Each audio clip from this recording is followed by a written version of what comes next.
Hello बच्चों, let's read a given question. The question says state Kepler's third law of planetary motion. To understand this question, we need to understand about the concept of Kepler's third law. So we know कि Kepler stated three laws of planetary motion. So जिसमें से we have to talk about Kepler's third law, जिसको हम law of period भी कहते हैं, law of period. ठीक है. तो first of all we will state the statement and then will try to analyse the situation. ठीक है.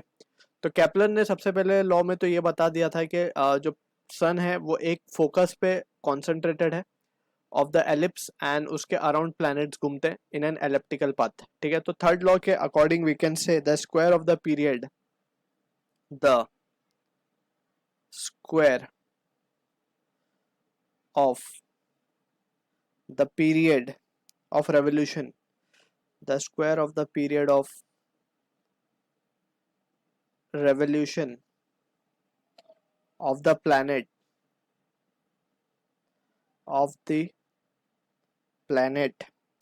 around the sun is directly proportional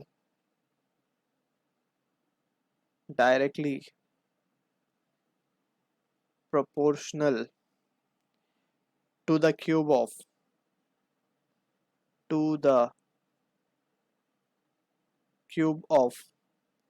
semi major axis.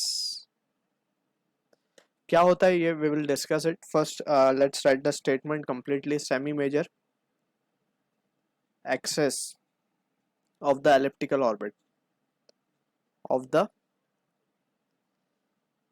elliptical orbit. ठीक.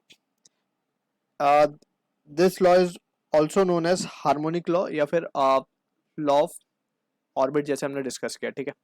तो यहाँ पे वी नीड टू अंडरस्टैंड कि जैसे for example we have a planet which is moving in an elliptical path. ठीक है. एलिप्टिकल पाथ मीन्स ये कुछ एलिप्स शेप का है, ये कुछ इस तरीके से.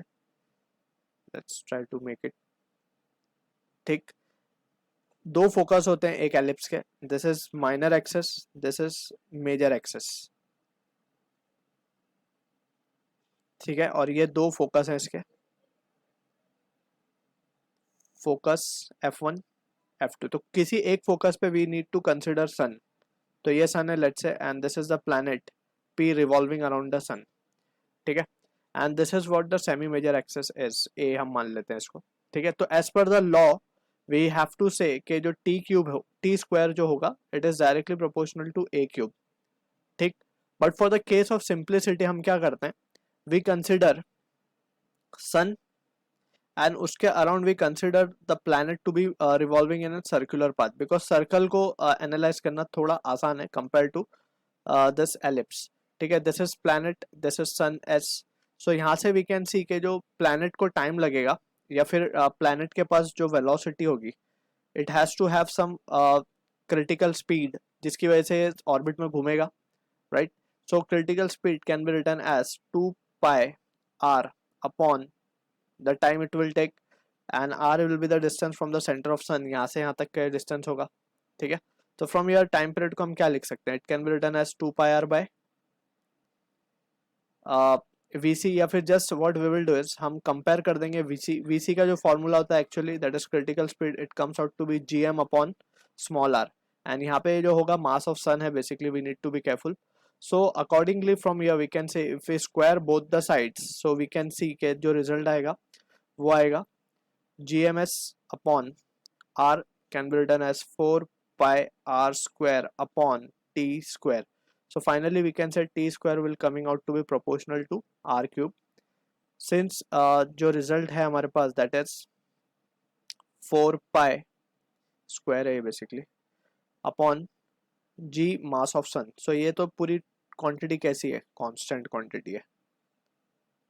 So this is what the proof of it we can say of Kepler's third law of planetary motion. So I hope you understood the solution. All the best.